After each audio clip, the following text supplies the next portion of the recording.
ki koma mo hana ka tua hau na ngalo ko taru ko na fai tua kau ta vano ua fe ma hivanoa taru tua kau ta vano ma ua fe hivanoa ko papakula ko loa ni alwa na e papakula Lotolua, hoa tu leo talua si lotolua. Lotolua ena.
Mo se ritini te pire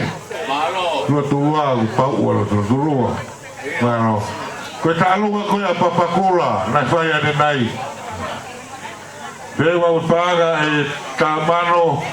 ma uange hiwanima papakula tamano ma uange hiwanima alo lipaga toga e papa popo a talu masilo tolua koe nuku hawe na uofa koko mere wa istabaki toka whama opo tālunga ki kolo wha ofa koe ni hoku mere wa kai galot ni istabaki eo e whai pia ngalo te aroha e ahoni e si kai tō ohi i te aloha hawa e pe mo tau pulu Babaho.